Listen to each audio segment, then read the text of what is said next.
खांडव वंश से इंद्रप्रस्थ का निर्माण कैसे हुआ, आज इस कथा का हम आपके सामने व्याख्यान करेंगे। मित्रों, जब अर्जुन द्रौपदी को स्वयंवर में जीत लेते हैं और उनका वरण कुंती के आदेश से पांचों पांडवों के साथ होता है और पांचाली के 5 पति हो जाते हैं। अभी भी वह ब्राह्मणों के भेष में ही महाराज द्रुपद के राज्य में निवास कर रहे होते हैं। प्रभु श्री कृष्ण जी के कहने पर महाराज द्रुपद उन्हें राजमहल में बुलाते हैं और उनकी सच्चाई के बारे में जानते हैं कि यह अद्वितीय योद्धा कोई और नहीं बल्कि हस्तिनापुर के पूर्व सम्राट महाराज पांडु के पुत्र हैं। वह अत्यंत ही प्रसन्न होते हैं, लेकिन उन्हें एक चिंता भी होती है और वह चिंता होती है पांडवों के साथ होने वाले अन्याय को देखकर। अतः वह प्रभु श्री कृष्ण से आग्रह करते हैं कि हे वासुदेव, आप मेरे पुत्र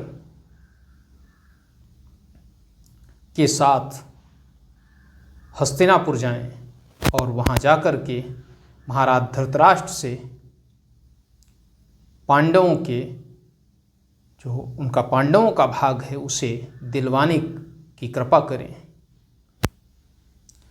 जब इस आग्रह को लेकर प्रभु श्री कृष्ण और द्रुपद पुत्र धृतद्युम्न पहुँचते हैं हस्तिनापुर, तो वहाँ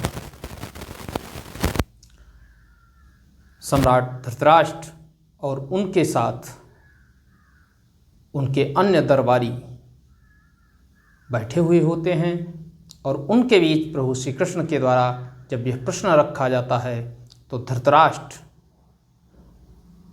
राज्य के विभाजन से स्पष्ट मना कर देते हैं और कहते हैं कि ये तो संभव नहीं हो सकता है कि मैं अपने पुरखों के द्वारा बनाए हुए इस हस्तिनापुर साम्राज्य का विभाजन कर दूं, क्योंकि हस्तिनापुर के एक एक कण में हमारे पुरखों के प्राण बसते हैं, मैं इसका विभाजन नहीं कर सकता हूँ।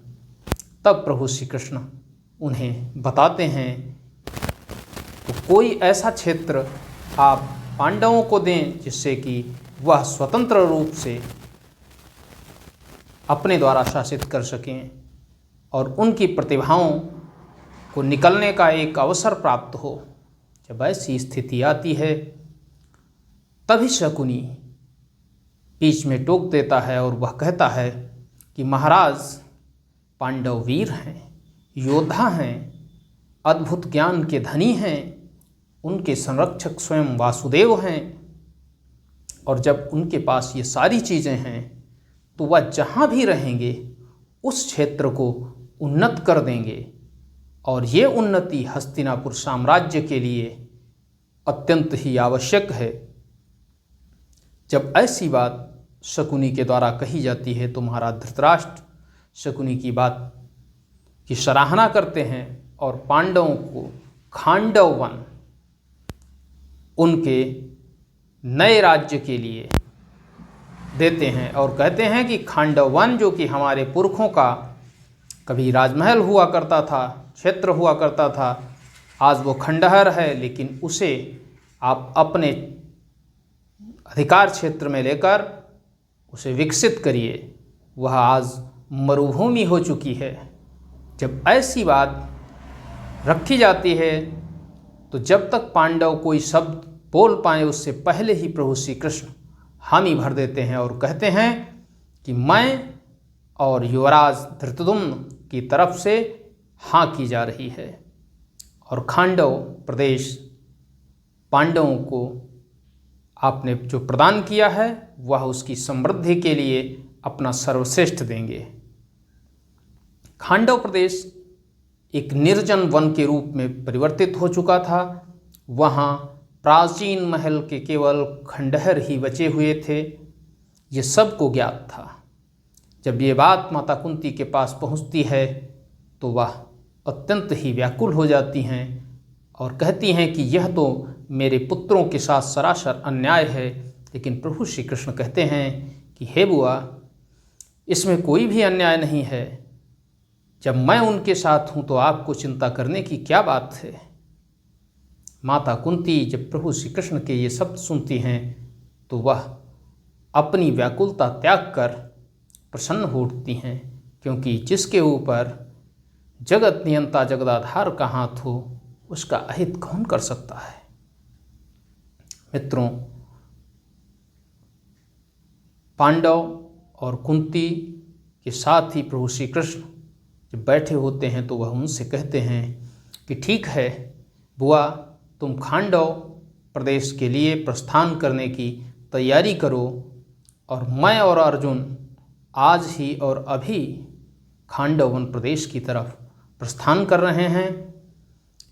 मैं वहाँ का निरीक्षण करूँगा जाकर के। जब ये बात कहते हैं तो माता कुंती उन्हें आज्ञा दे देती हैं। अर्जुन और प्रभु श्री कृष्ण वहाँ से प्रस्थान कर देते हैं खांडव वन की तरफ। जब वो खांडव वन पहुँचते हैं तो वहाँ चारों तरफ वन क्षेत्र दिखाई देता है और उस वन क्षेत्र के बीच खंडहर मिलते हैं, जहाँ रहने के लिए, जहाँ बसने के लिए कोई स्थान नहीं होता है। वह निर्जन नितांत एकाकी क्षेत्र। जब वहाँ पर पहुँचते हैं अर्जुन तो कहते हैं कि हे माधव, यहाँ पर हम कैसे अपनी राजधानी बनाएंगे, कैसे इस क्षेत्र को हम उन्नत करेंगे, और जब तक क्षेत्र समुन्नत नहीं होगा हमारे साम्राज्य का विकास कैसे हो सकता है। तब प्रभु श्री कृष्ण कहते हैं कि हे पार्थ, चिंता करने की कोई बात नहीं है, मैं हूँ ना। जब एक निर्जन क्षेत्र द्वारिका में द्वारिकापुरी बन सकती है तो इस खांडव वन में भी एक महान साम्राज्य का निर्माण हो सकता है। जब ऐसी बात प्रभु श्री कृष्ण के द्वारा सुनते हैं तो अर्जुन कहते हैं कि क्या विश्वकर्मा जी का आवाहन होगा, कौन बनाएगा। तो प्रभु श्री कृष्ण कहते हैं कि हाँ, मैं अभी विश्वकर्मा जी का आवाहन करता हूँ। और वह देवशिल्पी विश्वकर्मा का आवाहन करते हैं। जब विश्वकर्मा जी उपस्थित होते हैं तो वो प्रभु को प्रणाम करते हुए उनसे कहते हैं कि हे प्रभु, आपका क्या आदेश है। जब वह आदेश पूछते हैं तो प्रभु श्री कृष्ण कहते हैं कि हे देवशिल्पी, आप देख रहे हैं ना ये निर्जन प्रदेश, इस निर्जन वन में हमें एक राजधानी चाहिए, और वह भी सामान्य नहीं, अति सुंदर भव्य राजधानी चाहिए। और मैं आशा करता हूँ कि आप उसे अवश्य पूर्ण करेंगे। तभी देवशिल्पी विश्वकर्मा कहते हैं कि हे प्रभु, इस नगरी का पहले निर्माण मैं दानव ने किया था, जो कि दैत्य शिल्पी हैं, और दैवयोग से वह इस समय इसी वन क्षेत्र में प्रवास कर रहे हैं। वह हमारे अभिन्न मित्र भी हैं। मैं उनका आवाहन करता हूँ, उन्हें यहाँ के एक एक हिस्से की संपूर्ण जानकारी है। तुरंत ही प्रभु की आज्ञा लेकर विश्वकर्मा जी देवशिल्पी वो दैत्य शिल्पी मैदानों का आवाहन करते हैं और मैदानों उपस्थित होते हैं। तो कहते हैं, मित्र मुझे क्यों बुलाया। तभी विश्वकर्मा जी उनका परिचय प्रभु श्री कृष्ण से कराते हैं। जब उनका परिचय होता है तो वो कहते हैं कि मैं तो धन्य हो गया, बिना मेहनत के ही मुझे आज श्री नारायण का दर्शन हो गया। ये मेरे जीवन का सबसे बड़ा सत्कर्म है। जब उनके सामने ये प्रश्न रखा जाता है खांडव वन का, तो विश्वकर्मा की बात सुनकर मैदानव मुस्कुराते हैं और कहते हैं, मैं अपने मित्र की बात समझ गया। दरअसल ये जो खांडव वन है, इस खंडहर के नीचे एक बहुत बड़ा खजाना छुपा हुआ है, जो कि दैत्यों का खजाना था। उस खजाने से बड़ा खजाना आज संपूर्ण आर्यावर्त में कहीं भी नहीं है। और उस खजाने को प्राप्त करने के लिए कई लोग यहाँ आए, लेकिन वह प्राप्त नहीं कर सके। तब प्रभु श्री कृष्ण कहते हैं कि आप मुझे उधर ले चलिए। जब प्रभु का आग्रह ऐसा होता है तो मैदानव कहते हैं कि हे प्रभु, मैं कुछ दूरी तक तो आपको ले जा सकता हूँ, लेकिन उसके आगे नागराज तक्षक का पहरा है, मंत्रों से कीलित है वो खजाना, और उसके आगे मैं नहीं जा सकता, मेरा जाना असंभव है। फिर भी प्रभु श्री कृष्ण कहते हैं कि हे मैदानव, आप मुझे वहाँ तक ले चलिए। तब मैदानव प्रभु श्री कृष्ण अर्जुन और विश्वकर्मा जी को लेकर उस खजाने की तरफ बढ़ते हैं। उन खंडहरों से होते हुए गुजरते हुए एक स्थान पर पहुँचते हैं, और वहाँ पर पहुँचकर मैदानव कहते हैं कि प्रभु, अब इससे आगे जाना मेरे लिए संभव नहीं है, क्योंकि ये जो सीढ़ियाँ आपको दिखाई दे रही हैं, इन सीढ़ियों पर जो कि मंत्रों से कीलित हैं और नागराज तक्षक का पहरा है, इसलिए मैं इससे आगे नहीं जा सकता हूँ। जब मैदानव ऐसी बात कहते हैं तो अर्जुन कहते हैं कि अगर आप नहीं जा सकते हैं तो इन सीढ़ियों पर मैं चढ़कर जाऊँगा। और अर्जुन जो ही उन सीढ़ियों पर अपना कदम रखते हैं, त्यों ही नागराज तक्षक प्रकट हो जाते हैं और प्रकट होते हुए फुफकारने लगते हैं। अर्जुन मानते नहीं हैं, लेकिन फिर भी दूसरा कदम आगे बढ़ा देते हैं। जब दूसरा कदम आगे बढ़ाते हैं तब पुनः फुफकारते हैं नागराज तक्षक। जब वह ऐसी फुफकार होती है कि अर्जुन को पीछे हटना पड़ता है, प्रभु श्री कृष्ण मुस्कराते हैं और मुस्कराकर अर्जुन से कहते हैं कि हे अर्जुन, नागराज की प्रार्थना करिए। लेकिन अर्जुन कहते हैं कि प्रभु, यदि आप आज्ञा दें तो मैं नागराज तक्षक को सपरिवार यमलोक पहुंचा दूं। प्रभु कहते हैं ऐसा कदापि मत करना। नागराज तक्षक ने अभी तक कोई भी ऐसा कार्य नहीं किया है जिससे कि उन्हें दंड दिया जा सके। वह तुम्हें आघात पहुंचा सकते थे, तुम्हें काट सकते थे, डस सकते थे, लेकिन उन्होंने डसा नहीं। इसलिए पहले उनसे प्रार्थना करिए। नागराज तक्षक की प्रार्थना करने के लिए अर्जुन आगे बढ़ते हैं और उनसे कहते हैं कि हे प्रभु, आपके आदेश का पालन कर रहा हूँ।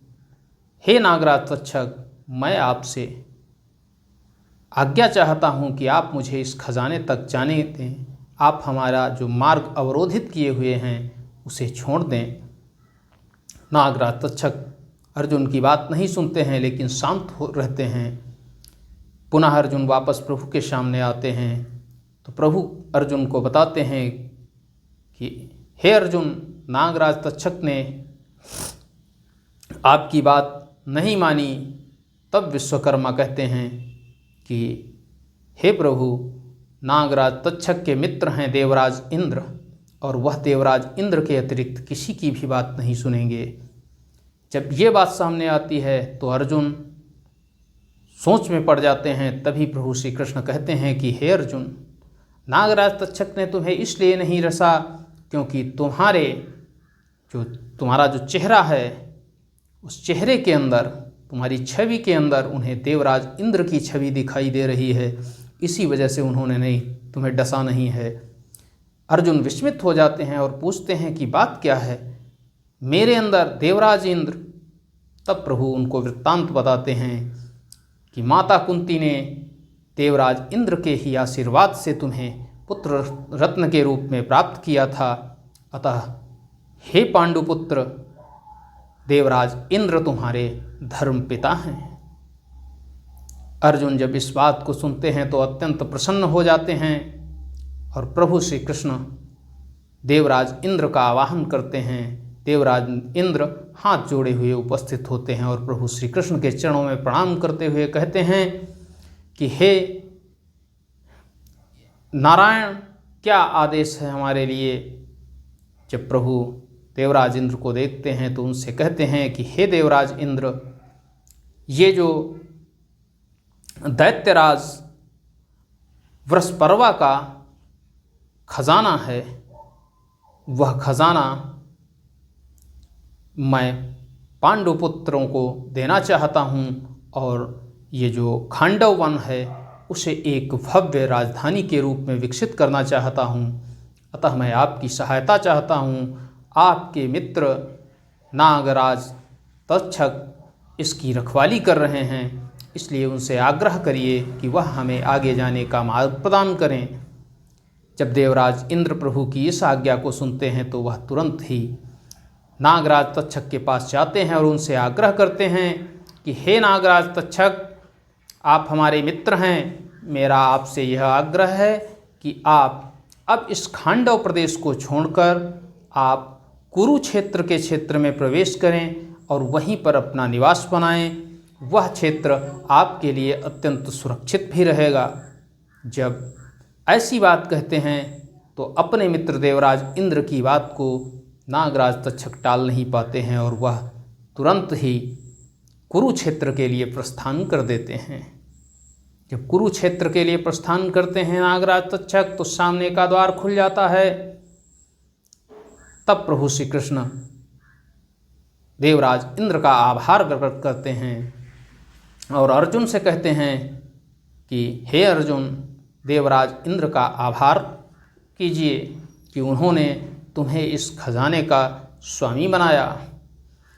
तब अर्जुन अत्यंत ही नम्र भाव से देवराज इंद्र का आभार व्यक्त करते हैं और प्रभु श्री कृष्ण देवराज इंद्र से कहते हैं कि हे देवराज इंद्र, आपकी वजह से ही यह खजाना पांडुपुत्रों को प्राप्त हुआ है। अतः ये जो नई राजधानी बनेगी, इस राजधानी का नाम इंद्रप्रस्थ होगा, जो कि आपके नाम पर होगा।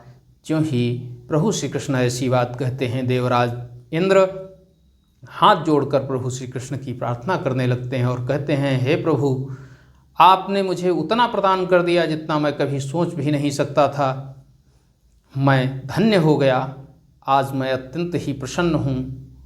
प्रभु, अब मैं मैदानों से कहना चाहता हूँ कि हे मैदानों, आप इस नगरी का इतनी भव्यता के साथ निर्माण करिए और साथ ही साथ इसके मध्य में एक सभा का निर्माण करिए, जो सभा इतनी भव्य होनी चाहिए कि उस सभा के आगे जो हमारी स्वयं की देवताओं की सुधर्मा सभा है वह भी फीकी पड़ जाए, यह उससे भी सुंदर सभा बने, ऐसा मेरा आपसे आग्रह है। इतना आग्रह करने के बाद देवराज इंद्र प्रभु से आज्ञा लेते हुए वहाँ से प्रस्थान कर जाते हैं। कि प्रभु श्री कृष्ण की आज्ञा लेकर के देवराज इंद्र प्रस्थान करते हैं, तब मैदानों से प्रभु आगे चलने के लिए कहते हैं और प्रभु श्री कृष्ण अर्जुन, मैदानों और विश्वकर्मा सहित चारों लोग उस खजाने की जो गुफा है उसके अंदर प्रवेश करते हैं। अंदर पहुंचते ही देखते हैं अर्जुन की तो आंखें फटी की फटी रह जाती हैं। इतना भव्य खजाना, संपूर्ण आर्यावर्त में कोई भी ऐसा देश नहीं था जिसके पास उसका 1/100वां हिस्सा भी होता। आज इस खजाने में चारों तरफ जिस तरफ दृष्टि जाती है उस तरफ स्वर्ण, हीरे, मोती, पन्ना, मुक्ता, अरे मणिमाणिक्य ही दिखाई दे रहे हैं। वहाँ पहुंचकर विश्वकर्मा मैदानों से कहते हैं कि हे मैदानों, मैं आपका आभारी हूँ कि आपने मुझे इस खजाने तक पहुँचाने में मेरी मदद की। तब मैदानों कहते हैं कि हे प्रभु, अभी तो बहुत कुछ बाकी है। आगे बढ़ते हुए जब प्रभु को ले जाते हैं तो वहाँ एक दिव्य स्वर्ण रथ दिखाई देता है और उस रथ को जब देखते हैं अर्जुन तो अचंभित होने लगते हैं। तब बताते हैं मैदानों उनसे कि हे प्रभु, ये जो दिव्य स्वर्ण रथ आपको दिखाई देता है यह मन की गति से चलने वाला है और यह रथ हमारे जो राजा हुए हैं राजा सोम का है। और ये रथ जो भी इस पर आरूढ़ होगा ये रथ उसकी मन की गति के अनुसार चलेगा। जब इस बात को अर्जुन सुनते हैं तो अत्यंत ही प्रसन्न हो जाते हैं। प्रभु भी अर्जुन की प्रसन्नता को देखकर अत्यंत प्रसन्न होते हैं, क्योंकि प्रभु तो सर्वज्ञ थे, उनको तो सब कुछ ज्ञात था। लेकिन फिर भी वह अर्जुन के सामने इन नई नई चीज़ों को उपस्थित कर रहे थे, क्योंकि अर्जुन को ही उन्हें विश्व विजेता बनाना था। अतः अर्जुन को वह दिव्य स्वर्ण रथ प्राप्त हो जाता है और उस रथ के ऊपर रखा होता है गांडीव धनुष। ये गांडीव धनुष जो दैत्यराज थे, जिनका नाम वृषपर्वा था, उनको भगवान शंकर की आराधना से, प्रभु शंकर की कृपा से प्राप्त हुआ था। और वह ऐसा धनुष था कि उस धनुष पर कोई भी दिव्यास्त्र का संधान किया जा सकता था, और वह धनुष जब तक हाथ में रहता कोई भी दुनिया में उसे पराजित नहीं कर सकता था। ऐसा धनुष था। प्रभु श्री कृष्ण उस गांडीव धनुष को हाथ से उठाते हैं और उठाकर अर्जुन को देते हैं और कहते हैं कि हे अर्जुन, आज के बाद यही गांडीव धनुष ही तुम्हारा एकमात्र अस्त्र होगा, और इसी अस्त्र के आगे दुनिया के समस्त अस्त्र नतमस्तक हो जाएंगे। उसके बाद मैदानों एक अक्षय तरकस उठाते हैं और उस अक्षय तरकस को प्रभु श्री कृष्ण की ओर देखते हुए अर्जुन को देते हुए कहते हैं कि हे पार्थ, ये जो तरकस है ये अक्षय तरकस है। यह हमारे दैत्यराज वृषपर्वा को प्रसन्न होकर स्वयं अग्निदेव ने प्रदान किया है। इस तरकस में कभी भी तीर कम नहीं हो सकते हैं। इसमें रखे बाण सदैव बने रहते हैं और दिव्यास्त्र भी इसमें रखे जा सकते हैं। जब ऐसे तरकस को देखते हैं अर्जुन तो और भी प्रफुल्लित मन से हो जाते हैं और उसे भी ग्रहण कर लेते हैं। मित्रों, आगे मैदानों कहते हैं कि हे पांडुपुत्र, ये जो गदा आपको दिखाई दे रही है, इस गदा का नाम कौमुदी गदा है, और ये कौमुदी गदा का मैंने स्वयं निर्माण किया है। आज संपूर्ण आर्यावर्त में कोई भी ऐसा योद्धा नहीं है जो इस गदा को धारण कर सके, केवल भीम के अतिरिक्त। केवल भीम ही इसको धारण कर सकते हैं। महाबली भीम के लिए यह गदा है।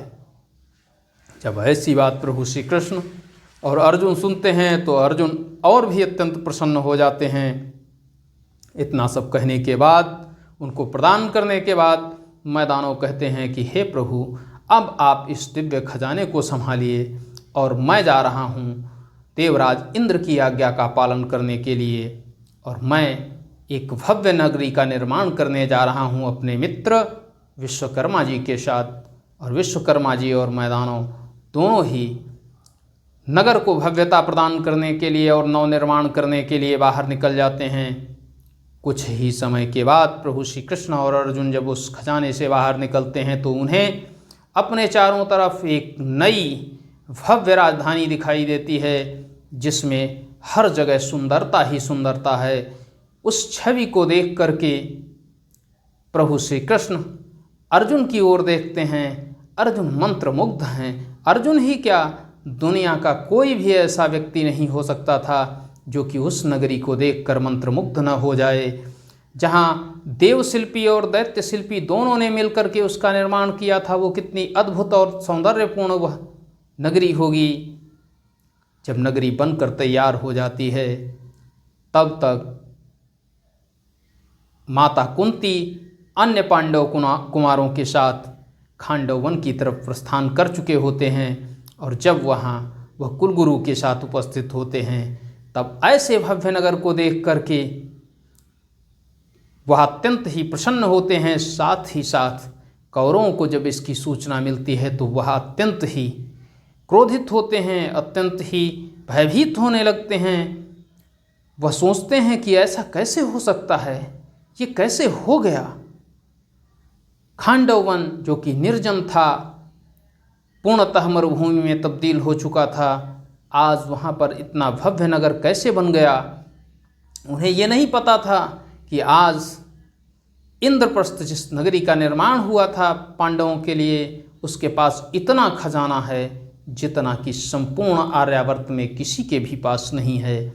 और उसी खजाने के कारण उस क्षेत्र को उन्होंने पुनः जीवित कर दिया, जो निर्जीव पड़े क्षेत्र को पुनः जीवित कर दिया। मित्रों, देवराज इंद्र ने भी जाते समय अपने पुत्र को ये वरदान दिया था कि हे पुत्र, मैं जब भी आवश्यकता होगी मेघों को भेजकर उचित बारिश इस क्षेत्र में कराऊंगा, और जब उचित वर्षा होगी तो स्वाभाविक है कि यहाँ का जनमानस अत्यंत प्रसन्न होगा, हर्षोल्लासित होगा, और यहाँ पर धन धान्य की कोई कमी नहीं बचेगी। इसलिए पूरी तरह से मदद हो रही थी आज इंद्रप्रस्थ नगरी की। और मदद होती भी क्यों ना, क्योंकि स्वयं प्रभु श्री कृष्ण ने जिस पर हाथ रख दिया है, अब उसका सामना करने वाला इस धरती पर कौन हो सकता है। और आज अर्जुन सहित पांचों पांडव पुत्र अत्यंत ही भाग्यवान स्वयं को समझ रहे थे। मित्रों, खांडव वन की इस कहानी को हम आपके सामने रख चुके हैं कि किस तरह से खांडव वन इंद्रप्रस्थ में तब्दील हो गया और इंद्रप्रस्थ बनकर तैयार हो गया। इंद्रप्रस्थ की भव्यता और दिव्यता के बारे में भी मैंने आपको बताया। मिलते हैं अगले दिन एक नई कहानी के साथ। आज के लिए बस इतना ही। वीडियो यदि पसंद आया हो तो इसे लाइक करें, चैनल को सब्सक्राइब करें और वीडियो को अन्य लोगों के पास भी शेयर करें, जिससे कि वह जानकारियाँ उन्हें भी प्राप्त हो सकें जो मैंने इतनी मेहनत से खोज करके आपके सामने रखी हैं। मिलते हैं अगले दिन, तब तक के लिए जय हिंद, जय भारत, नमस्कार मित्रों।